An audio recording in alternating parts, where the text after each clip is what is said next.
Well, good afternoon everybody, welcome back to my channel. My name's Lee, your virtual airline pilot, back with you again with another scenery review. Thank you for joining me, hope you guys are all doing well. Where are we? We are in Europe, we're in Switzerland, and this is Zurich KLOTEN Airport in Switzerland. Lima Sierra Zulu Hotel. This is the payware scenery from MK Studios. And you're looking at version 1.0.5 for the PC version of Flight Simulator 2020. There is a 2024 version available free if you bought this, and you obviously can buy the other one as well. But for 2020, Flight Sim 2020 owners of this scenery, you get the 2024 version free, which is great. Download comes in at 1.38 gig and it installs at 2.61 gigs. It's available from a variety of vendors. You've got Contrail, SimMarket, Orbix and AnyBuilds. Today, 27th of January 2025, the best price I can find is at the Contrail shop, comes in at €22.03, which equates to roughly $23.17 US or £18.53 UK. Those prices are estimates, they're taken from the UK pound and they include tax or VAT at 20%. Which may vary, of course, depending on which country you're in when you purchase it. Basically, I've taken the Contrail shop price, which is in UK pounds. I've added the tax at 20%, and then I've converted to the dollar and to the euro on today's conversion rates to give you those prices. You may want to check the various vendors to see if there's a better price on the day you make the purchase. So let's look at features. So we have a highly detailed rendition of Zurich Airport, Lima Sierra Zulu Hotel. Concourses A, B and E, the interiors are modelled, which is great. Up-to-date high-quality ground textures, accurate airport and runway elevation data, custom jetways, custom vehicle models, custom approach runway taxiway lights, ILS and other objects, custom taxiway labels, and it's AI compatible. Note also there's a GSX profile available for this particular scenery. You can get it on Flightsim.To and I'll put the link in the description below. So there's the features. Now let's look at some history. Okay, history. Zurich KLOTEN Airport, Lima Sierra Zulu Hotel is a public use international airport owned and operated by Flughafen Zurich AG. And is the largest international airport of Switzerland and the principal hub of Swiss international airlines. The airport serves Zurich, the largest city in Switzerland, and with its surface transport links much of the rest of the country. The airport is located 8 miles or 13 kilometers north of central Zurich in the municipalities of KLOTEN, RUNWAYS, Oberglatt, Winkel and Opfikon, all of which are within the canton of Zurich. In the Zurich area, mixed civil and military air traffic developed from 1909 onwards at Dübendorf Airfield north of the city. From 1919 the airport was home to Swissair's predecessor Ad Astra Aero, and from 1932 also to Swissair. The first regular international flight service began on the 1st of June 1922 with an Ad Astra route from Fürth in Germany. In the early years of aviation, the Dübendorf Air Base, located around 5.5 miles or 9 kilometers southeast of Zurich Airport, also served as the city's commercial airfield. The need for a dedicated commercial facility led to the search for a location to build a replacement airport. In 1945, Switzerland's federal parliament decided that Zurich was to be the site of a major airport and therefore sold 655 hectares, or 1,620 acres, of the KLOTEN artillery garrison to the canton of Zurich, giving the canton control of the new airfield. Construction of the airport began the following year. Initial plans laid out by the federal government for the airport were centred on facilities capable of handling international airline traffic. Aircraft of up to 80 tons were envisaged. The primary runway was to be designed for use in all weather conditions and at night, with a 1,300 foot or 4,000 metre wide hard service running to 9,800 feet or 3,000 metres in length. Additional 330-foot or 100-meter areas were to be provided on the shoulders for lateral protection in case of runway excursions. Additional domestic runways between 3,500 feet or 1,000 meters and 4,593 feet, 1,400 meters, were also built. Construction works finally began on the 5th of May 1946. The 6,234 foot or 1,900 meter long west runway, runway 10-8, was the first runway which was opened in June 1948 and on which the first Swissair Douglas DC-4 took off from for London. Shortly after, runway 1634 opened in November 1948, equipped with an instrument landing system. In 1947, the airport handled 133,000 plus passengers on 12,700 airline flights. In 1952, 372,000 passengers on 24,000 airline flights. The first signs of noise mitigation for the airport were in 1972, when a nighttime curfew was enacted, as well as in 1974 when new approach routes were introduced. Runway 1432 was opened in 1976 and runway 1634 began renovation. Currently over 60 airlines operate into and out of Zurich, as well as 2 cargo airlines. Interesting fact, on the 18th of February 1969, 4 armed members of the Popular Front for the Liberation of Palestine, or the PFLP, attacked LL Flight 432, firing Kalashnikov assault rifles at the Boeing 720B aircraft while it prepared for takeoff.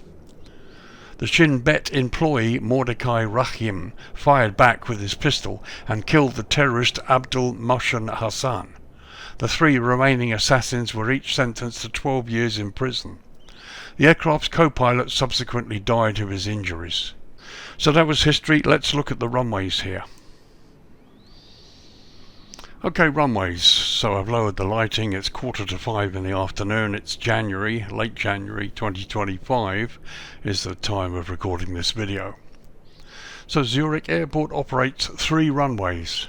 Runway 1634 is the longest, measuring 12,139 feet or 3,700 meters. Runway 1432 comes next, measuring 10,827 feet or 3,300 meters. And finally, runway 2810 measures 8,202 feet or 2,500 meters. All the runways are made from concrete. The airport lies at an elevation of 1,417 feet or 432 meters and sits within the GMT UTC plus 1 hour time zone. Now, Switzerland, like most European countries, does indeed observe daylight saving time, or DST, and whilst it's currently not in operation because we're in winter, the airport remains 1 hour ahead of the UK. So we're looking down the throat of runway 16 at the moment, which features high-intensity runway lighting, high-intensity airfield lighting system version 2, centerline lighting, touchdown zone lighting, runway end identifier lighting system, and precision approach path indicators on the left side. So as you can see, everything looks to be okay. It looks pretty good here. The approach lighting system here is as per the chart, because you've got, well, I'll tell you in a minute what type of approaches you've got here. Here are the runway end identifier lights flashing, centerline lights, touchdown zone lighting, the high intensity lighting, and the PAPIs on the left. So runway 16 is absolutely fine. Approach options here, well, you have an instrument landing system certified for both Cat 2 and 3 low visibility operations. So there we go, that's runway 16, everything is correct. Let's step next door to 14. So here we are looking down the throat of runway 14, which also features high intensity runway lighting, high intensity airfield lighting system version 2, centerline lighting, touchdown zone lighting, runway end identifier lighting system, and the precision approach path indicators on the left side. So once again, all correct. You've got the approach lighting system here. You can see the runway end identifier lights, the white lights flashing there. You've got a slightly extended threshold here. Centerline, touchdown zone lighting here, and PAPIs are on the left. Now, approach options for runway 14, again you have an ILS certified for both Cat 2 and 3 low-vis options, which is why you have this full approach lighting system here. You also have an RNP approach option and a GLS approach option for runway 14. So let's go down the other end here and have a look at runway 32. Okay, my apologies, that should be runway 32, the opposite end of runway 34. Here we are looking at it now. So runway 32 features high intensity runway lighting, centerline lighting and the runway end identifier lighting system. No precision approach path indicators here. And why? Because this runway has no published approach options. So there's no published approach options for runway 32. But you have the lighting as required here. You got the runway end identifiers, so you could do a visual approach here if it was necessary and if it was permitted. But as I said, no published approach options for runway 32. So let's step across to a runway 34. Okay, so here we are looking down the throat of runway 34, and you can see the full approach lighting system here, which is as per the charts as well. So runway 34 features high intensity runway lighting, high intensity airfield lighting system, centerline lighting, runway end identifier lighting system and precision approach path indicators on the left side. Again, this is all correct. No touchdown zone lighting here, but you can see the two flashing white runway end identifier lights. You've got the full approach lighting system here going right onto this extended threshold, displaced threshold. There's the centerline and there's the PAPIs on the left. Approach options for runway 34, you have a standard instrument landing system. It's not category 2 or 3, it's just a standard one. And you also have an RNP approach option here too as well. So let's have a look at runway 28. So here we are staring down the throat of runway 28, which features high intensity runway lighting, high intensity airfield lighting system, centerline lighting, simple touchdown zone lighting. I'm not sure exactly what that is, I've never really encountered that before, and precision approach path indicators on the left side. So this is all correct. No runway and identifier lights, but you have the approach lighting system, which is as per the charts. Actually, you've got runway and identifier lights flashing there, but they're not on the chart for runway 28. But again, that's not really a problem, I'm not going to worry about that. Approach options, you have again a standard instrument landing system and an RNP approach option. So I've come a little bit closer just to see the simplified touchdown zone lighting. I can't see any, so maybe that's something that's not supported by the simulator, not sure really. But apart from that, perfectly okay. Let's have a look at the other end, runway 10. So here we are looking down the throat of runway 10, the other end, which features the high intensity runway lighting and the centerline lighting. Nothing else. And why is that? Well, because there are no published approach procedures for runway 10. So not even the PAPIs here. So it's unlikely you'd be making an approach into runway 10 unless it was daytime and you were given permission to do a visual. But no published approach procedures for runway 10. So finally, all runways are fully grooved, and also pilots should note this airport has very specific noise abatement rules and requirements for the overflight of German airspace for operations into Zurich. So you need to see the runway designation charts, so if you're a member of Navigraph, obviously that detail will be available to you like it is for me. But I believe the Swiss AIP publishes their stuff on the internet anyway. So there we go. Plenty of runway options, some with published approach procedures, some without. I think runway 14 normally is the main landing runway, subject to the weather. So that was that. Let's get to the JETWAY test now. Okay, so JETWAY test. I thought we'd do something different. I brought out the PMDG 777-300 extended range aircraft for you. Had this repainted in my livery. We're on stand Echo 34. I should point out that there are really a limited number of stands for this big jet, and I spent 45 minutes or so finding out sort of which ones. So on Dock E, on Dock Echo, on the south side, and this is one of the stands where the aircraft will fit. You'll notice that you've got the roadway thing here, the end of the stand line, it fits within the stand and it's parked properly as well. So let's do the jetway test. Let's get up a bit closer to the doorway. I'll open the door after the jetway's closed and we'll see. Okay, so here we are looking up close. You'll notice that the jetway at the front is pretty close to the aircraft, but it's okay, it doesn't touch it. Both the aircraft and my sim, I've got GSX Pro enabled, and the aircraft, the PMDG 777, is also enabled for GSX. So yeah, okay, so we'll give the jetway a test now and see which one, hopefully the right one, will go and connect with the door. Yep, good, that's the one we want to connect. As you can see, the motion's good. Jetway itself looks pretty impressive. And it's going to the correct door as well. Now we want the bottom wheels to turn, which they do. Notice also the stairs are way up off the concrete, so no problems there. And from the outside, that looks like a pretty good connection. So let's get up a bit close. So there you go, that looks pretty snug. From here, it looks really good. Let's check from the other side. So firstly, a quick look here. You can see the forward jetway isn't touching the aircraft. That's perfectly okay. And the aircraft is on the center line. You can see the nose gear. So let's have a look at the actual connection of the other jetway. So again, from this side, that looks pretty snug. It looks pretty good indeed. So now let's go inside the jetway door and see what it's like in there. Okay, as you can see from in here, the fit is really snug at the bottom and the sides, just a little bit of a gap at the top. Seems to have gone through the aircraft skin slightly here. The only problem is here we haven't got much room here for us to see the door open. Nevertheless, I'll open the door and see what we can see. Just going to try and get a better view here.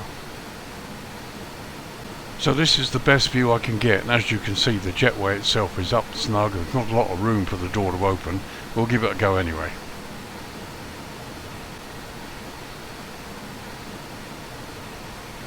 Well, actually that worked better than I expected, because I forgot that the door opens like that and doesn't open right out wide like many of the other doors on the 737, for example. So the door opens. Let's see if I can have a look and see whether it's infringed the side of the hood. Okay, I played around with a couple of views. Unfortunately, I can't get to see the other side. What I can do is pop outside and see whether it sticks out through the hood. And there you can see actually it doesn't. So the door opens well. That works pretty well on the jetway. It's just the hood has gone through the side of the aircraft slightly. That's the only fault I can find, really. So let's have a look at the view out from inside the aircraft. So there you can see the jetway. I mean, the doors are closed, unfortunately, so when you use GSX and your passengers start coming in, they're actually going to come through this closed partition, which is a real pity.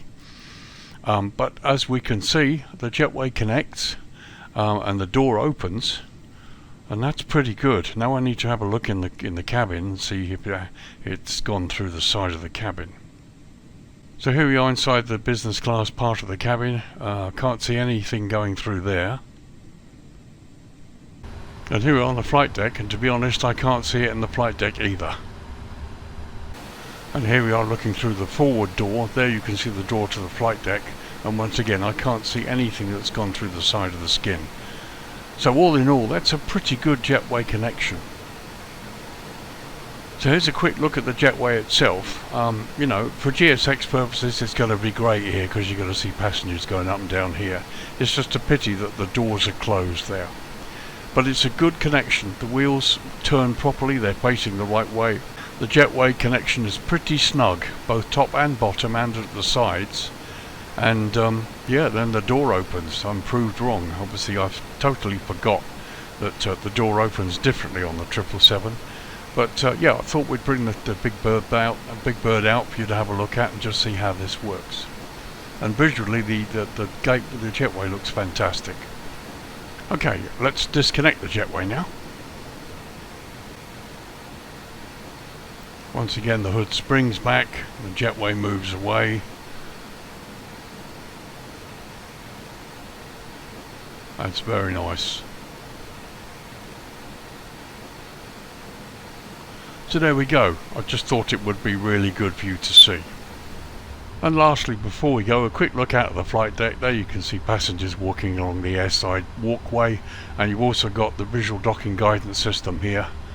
I'm using the GSX one rather than the Newell version. You've got both options if you download the GSX profile for this airport. So there you go, that was the JETWAY test, which seems to work really well after I spent a good 45 minutes here trying to find a stand that the aircraft would fit on. But there you go, right. So that's done. Now let's get down to the airport proper. This is a big airport, lots of detail, lots of work done to it. Let's have a good look at it.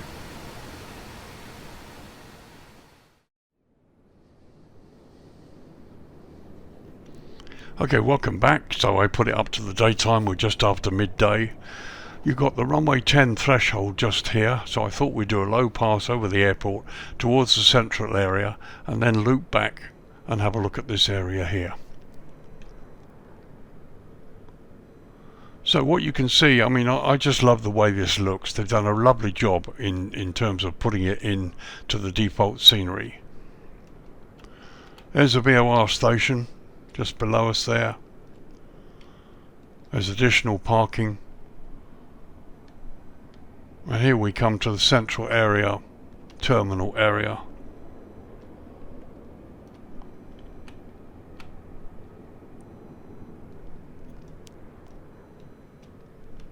And as you can see, you've got custom vehicles as well.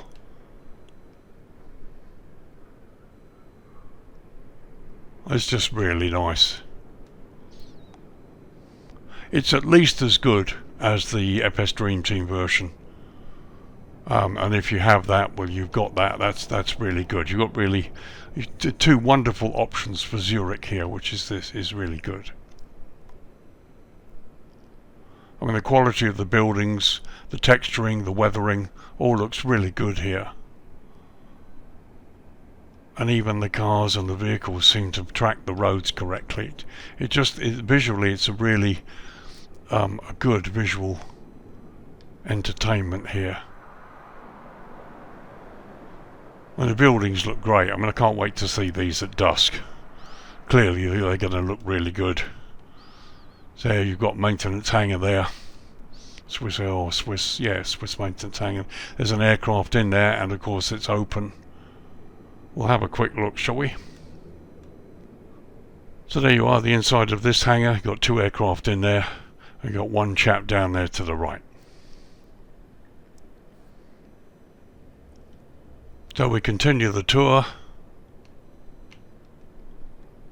And you've got these outlying buildings, catering area, and roads and everything here with traffic on them.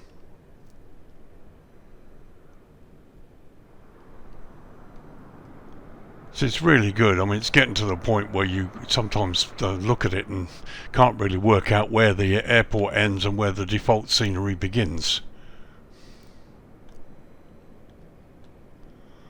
But as you can see, pretty much everything is modelled here. There's so much detail. And to be honest, this is what makes the price really competitive, in my opinion.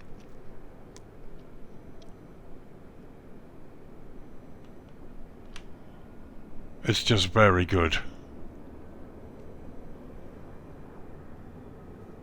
So while we're here, let's have a quick look at some of the ground markings and taxiway signage.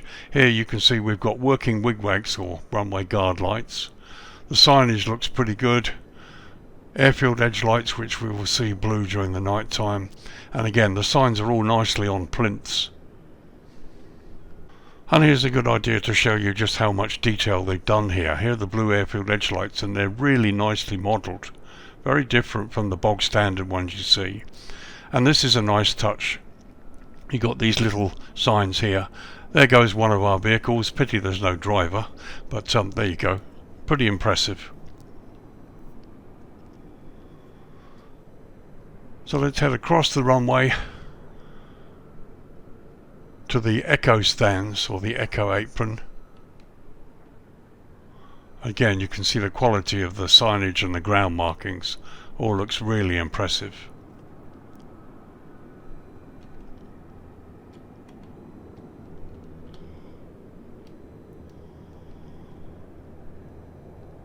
I love the stand detail here. It's really something.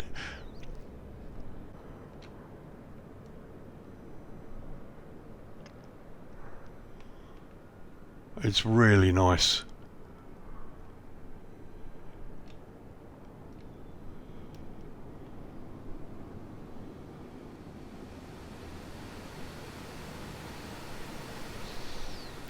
So we'll just have a quick look down the airside road here. And once again, the detail's pretty stunning. And you've even got the buses here as well. Got the odd passenger.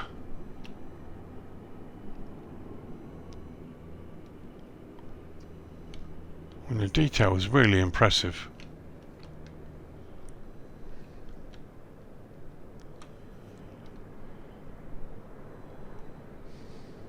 It's very nice indeed.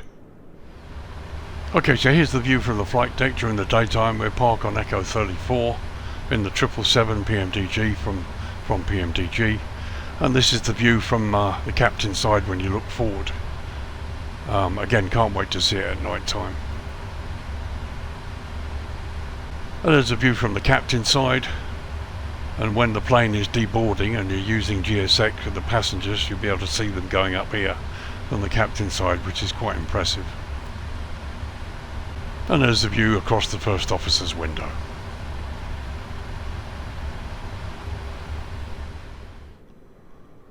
Okay, so here's the other side of that pier, and here you can see with the sun low in the sky, you can see into the terminal. You've got passenger figures. It's nicely done, certainly from the outside. The stands are great, they really are. And again, you've got this amazing weathering on the buildings. So let's quickly go inside the pier and have a look and see what we have.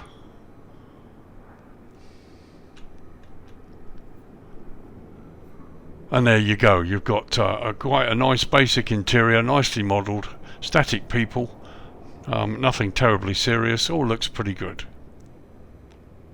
And to be honest, that's not bad at all. We're up close and there's only a slight bit of blurring.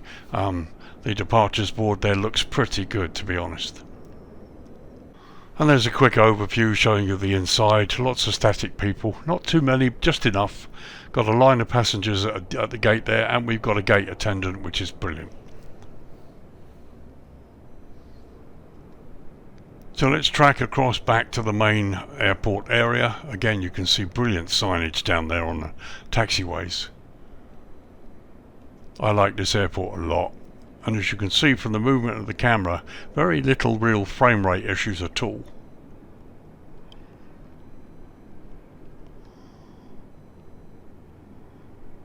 It just looks good, it really does.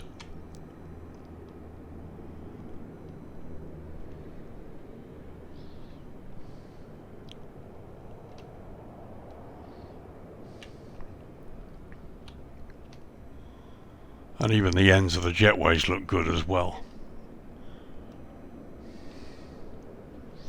So let's have a look at the tower here. So I've got a feeling there's no development inside, but we'll have a look. Well, actually there is. That's not bad. Would have been nice to have a controller or two in here just to finish it off. To be honest, I never quite get why people go this far and then just don't add the final touch. But as you can see, the interior looks nice, no problem at all there. And from here we can see the lower version is modelled inside as well to the same degree. We'll have a quick look. And there you go, so the lower part of the tower is modelled as well.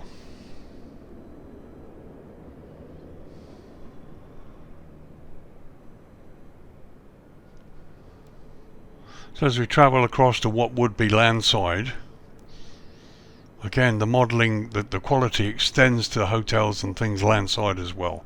Really nice.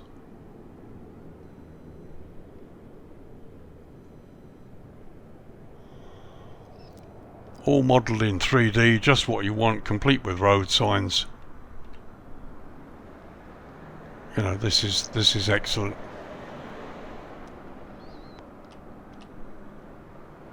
I wonder if that train is animated. I don't think it is, but to be honest, it does look good though, doesn't it? Be nice to see that train animated. So a petrol station down here which looks really good, and as you can see, lots of attention to detail there. You've got everything right down to these little things here.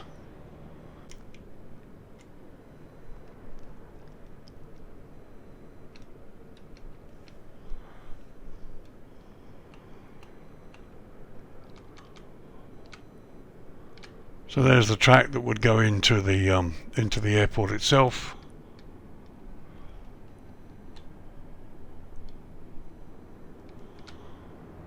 So yeah, you have static trains, which is a pity. It'd be nice to see them animated. But you know, just look at the detail. Okay, nothing much landside in terms of passengers, but it has been beautifully done. You've got some construction work still going on here.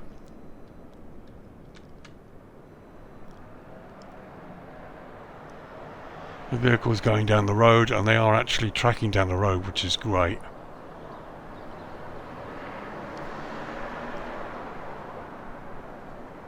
Well, it just looks good, doesn't it? It really does.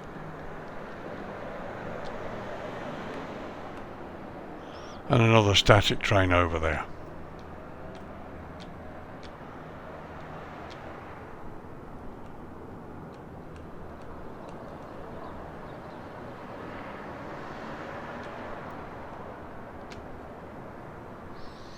Okay, so we're back at the Echo Pier.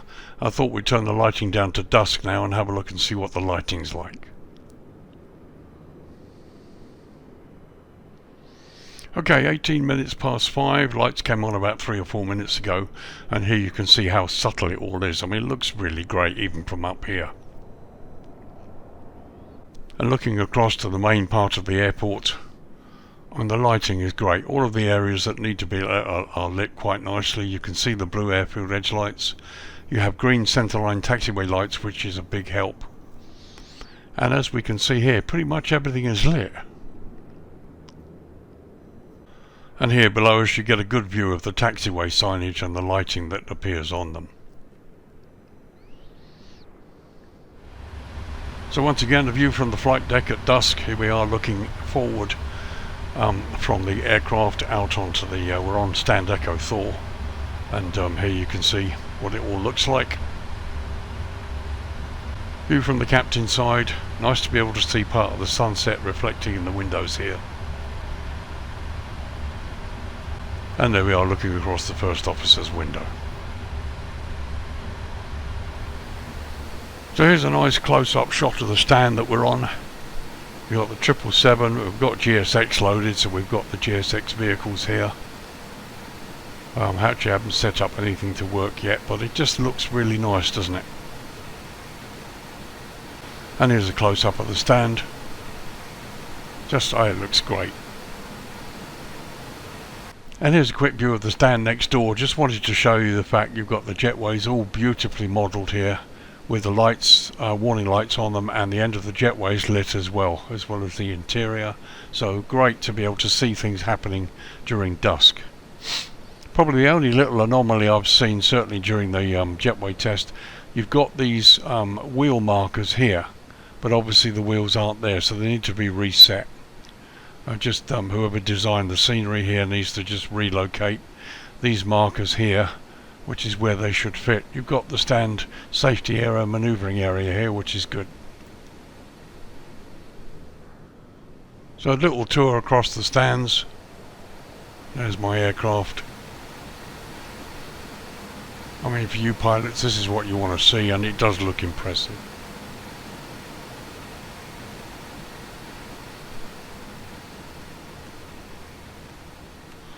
We just get a bit closer to the terminal.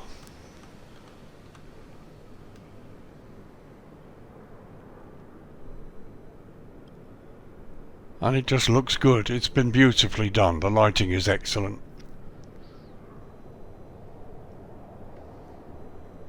It's really nice.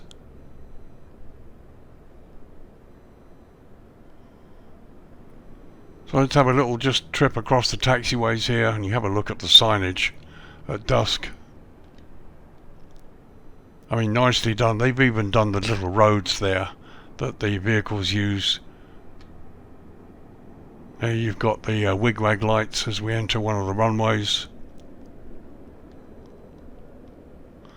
and the centerline lights.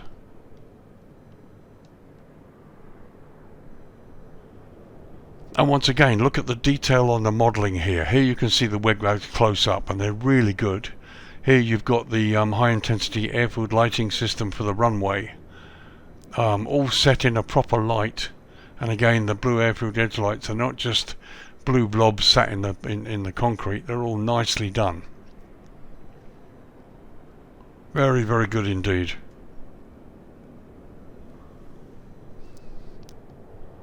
So as we come across to the main terminal area here, let's have a little look.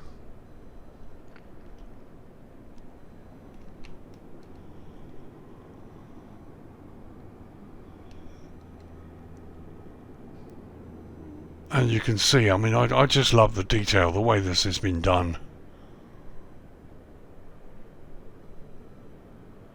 The lighting is really subtle. This is a very nice product at a very competitive price, really.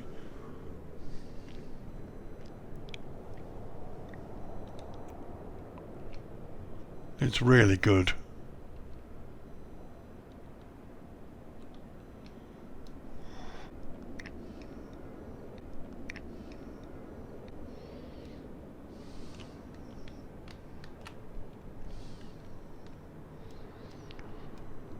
So here you can see airside, looking into the terminal.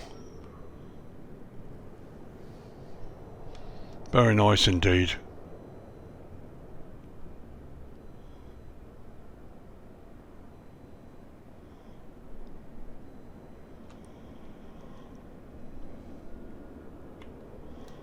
And as we carry on here, just looking at the areas around the airport, not really concentrating too much on landside or airside, just want to show you the detail and how it looks and how it's lit.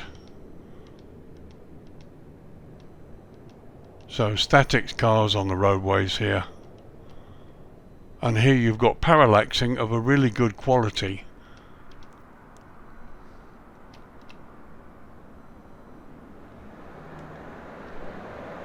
I mean, that's pretty impressive.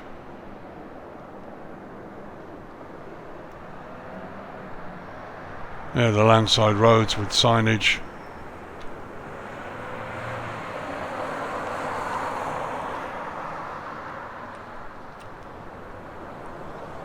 And there are plenty of buildings and construction here. Things for you to explore.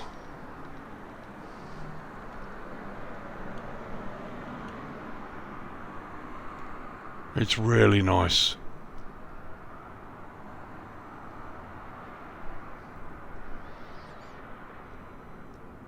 There's just excellent attention to detail that looks very good in the darkness.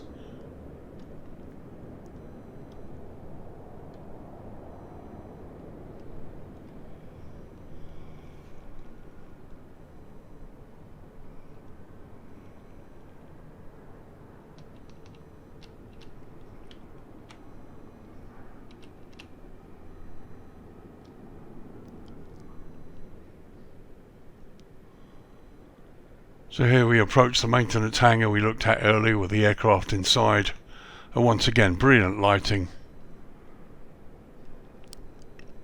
Really does look good.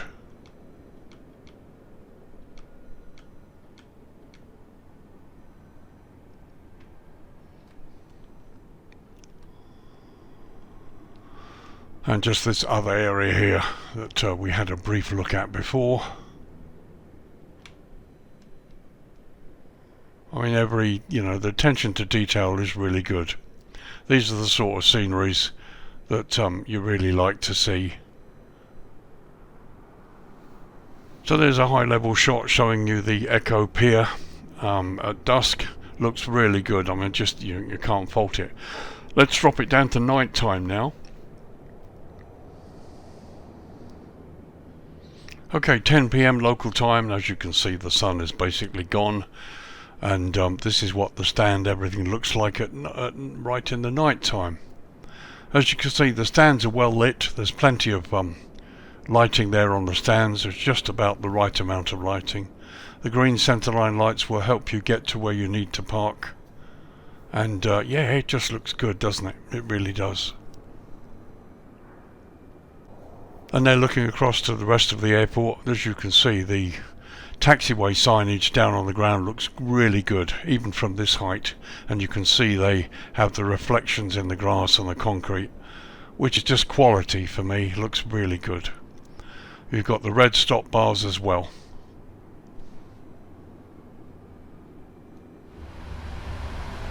So just a quick look inside from the cockpit. Not an awful lot different to DUSK, but it does look good.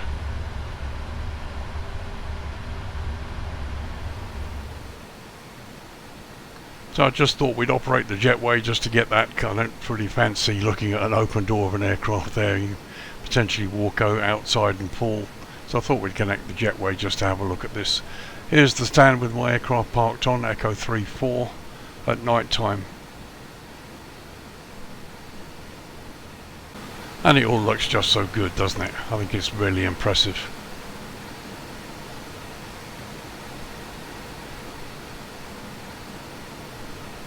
So a quick look inside the terminal just to see what the brightness is like at night time.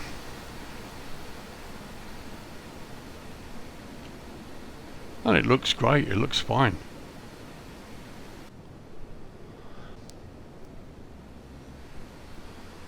So just a little travel down the terminal here so you can see.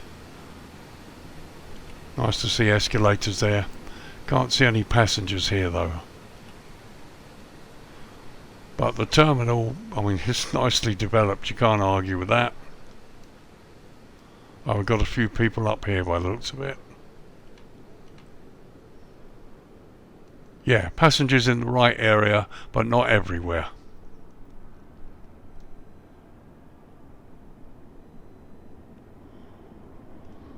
Very nice indeed as we go outside.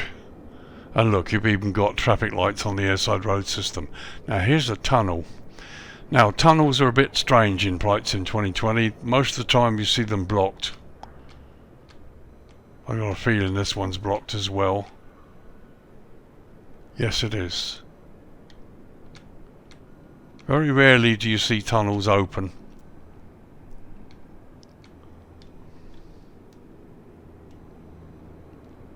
Nice to see that model, really nicely detailed there. Quick look at some of the signage at night time. As you can see there, it's nicely lit, reflects into the grass as well, which is really good. So there are your working guard lights, runway WIGWAGS lights. And once again you've got this lovely detail here that shows you the lighting system. Very impressive.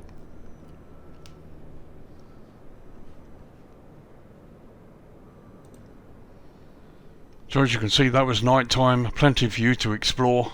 Quite a lot that I actually haven't looked at the moment. So let's bring the dawn up. Hopefully I'm in the right position. So 8:20 in the morning, and here's the view looking across the main central terminal area here. There's my aircraft parked on the Echo Pier. And you just have this beautiful scenery surrounding. Zurich is a lovely place to fly into, really, really nice. And just for a change, I thought I would add some snow for the winter. And this is what it looks like with the snow. It's a very nice wintry scene there. And as you can see by this shot, you've got various snow mounds here as well, which looks really good. Okay, 10 AM local time, and time to wrap up the review and give you my thoughts. You do have a couple of options for Zurich. I believe there's a freeware. You also have the excellent FSDreamTeam version, which came out quite a while ago, 2020 I believe, maybe 2021. So the only thing really that might tempt you about this is the fact that it's newer. And obviously you've got things in this scenery that possibly weren't available during the initial launch of Flight Simulator. things that have allowed MK Studios to model this scenery in such beautiful detail. What do I think? I mean, it's lovely, it's great. For me, it's the best out there so far. There are a couple of things I'd like to see added. I'd like to see more people. There's one or two, but I'd like to see a few more. For example, the terminal where I am, there doesn't seem to be much in the way of people. And maybe some ground staff would be nice as well out on the ramp. I mean, we can do it now, and it doesn't make much difference, if any, to the frame rate at all. So that's really useful. Apart from that, no, I'd like to see the train animated. Probably the only other thing I could think of that might be good, if they could light up the train and animate it. I mean, it would look great during the dusk hours. It would be brilliant. But really, there's not much to complain about with this scenery. It's got everything. The lighting is really good. They've modelled areas right the way out to the limit of the scenery in such detail. It's lovely. It really is nice. And you know, for the price, I've seen sceneries like this being offered at 28, 29 euros. And here they're only offering it for about 22, which is brilliant. And that includes tax. And it may be cheaper in other countries where you are if your tax rate is lower. So I think it's really good. It's very good value for money. It's a lovely scenery product, and no hesitation in recommending it.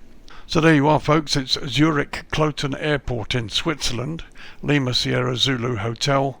The payware scenery, this version by MK Studios, currently version 1.0.5, for the PC version of Flight Simulator 2020, and also a compatible 2024 version is available as well if you purchase this, or it's available for separate purchase. I believe you get both. When you make a purchase for one, you get the other, which is great. No additional charge. Download comes in at 1.38 gigs and it installs at 2.61 gigs, so not terribly large in terms of the installation size, but you get a lot for your detail here, a lot of detail for the amount of money. It's available from various vendors: Contrail, SimMarket, Orbix and AnyBuilds. Today's best price, 27th of January 2025, I found the Contrail shop at the best price at €22.03, which equates to $23.17 US or £18.53 UK. Those prices are estimates taken from the UK pound, and I've included tax and VAT at 20%, which of course could be different depending on where you live when you buy it. It's a lovely scenery, thoroughly recommended, really enjoyable to fly in here. You can use it online as well. I think it's great. Good frame rates, plenty of detail. It just looks real, especially a shot like this. So there you go, folks. Thank you for joining me. Hope you've enjoyed the video. If you've been on the fence about this particular scenery, firstly, I apologise for getting it out so late. I had planned to review it earlier, but as you know, life takes over sometimes. But here it is, and I think it's great. So if you've been wondering about this, I hope this has helped you. Stay tuned for my next scenery review this week, where we'll be looking at Dammam Airport in Saudi Arabia, which is a huge install. I think the install's about 16 gigs. So it'll be interesting to see how well that works in terms of frame rate and detail. So you can join me for that later this week. Hopefully that will work out. I'm also going to try and get this little Cessna flight out in Botswana, where we go back to the bush pilots again and do a little flight up to Kasane in northern Botswana, and hopefully you can do that. I can do that for you. So thank you for staying with me, guys. Have a great week and an even better weekend. Safe flying, and I'll see you in the next video. Take care. Bye bye for now.